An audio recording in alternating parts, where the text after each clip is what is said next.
apa sih yang menjadi concern terhadap server security? Bukannya sama-sama security, bukannya sama-sama protectionnya mempunyai protection. Kita lihat dulu bagaimana endpoint security itu bekerja. Pertama, sebuah server security harus support dengan hybrid cloud. Artinya, jika sebuah organisasi sudah menggunakan private cloud, public cloud, atau bahkan container, itu kita sudah bisa melakukan proteksi tidak terhadap satu infrastruktur saja.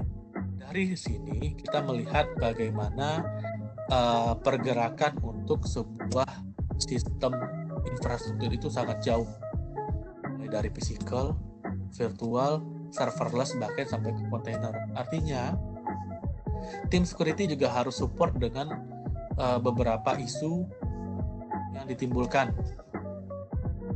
Mungkin server protection konvensional hanya cukup untuk physical dan VM. Oke, kemudian biasanya customer hanya fokus pakai platform aplikasinya apa, terus operation systemnya apa, firewall saya udah ada kok, terus file data saya udah di-encrypt. Nah, bagaimana saya bisa memprotect itu semua? Seperti ini gambaran pada umumnya bagaimana sebuah threat masuk. Seperti yang tadi, kita mempunyai tetap 4. Ini hanya kita ngomong terhadap anti malware atau basic endpoint atau server security. Jadi di Tremecro basicnya itu adalah anti malware, karena itu fitur yang paling minim kita harus punya. Kenapa? Karena kalau kita tidak punya anti malware, pasti kita akan kecolongan dari sisi malware dan segala macamnya. Kemudian bagaimana sih Tremecro membantu itu? Jadi di Tremecro Deep Security itu juga mempunyai capability terhadap machine learning. Ya, kenapa? Karena server paling banyak diakses. Kita tidak bisa tahu apakah semua file yang di-upload kepada server itu ada suspicious atau tidak. Kemudian, bagaimana kalau server itu web-based?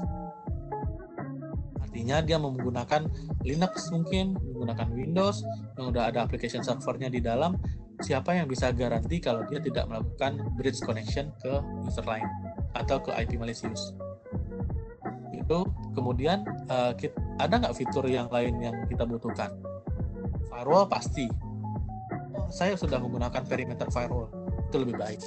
Artinya, jika sebuah endpoint atau sebuah server protection di sebuah organisasi belum mempunyai layer protection yang maksimal, dari sini kita World Security sudah mempunyai beberapa fungsi yang cukup untuk dilihat capability-nya.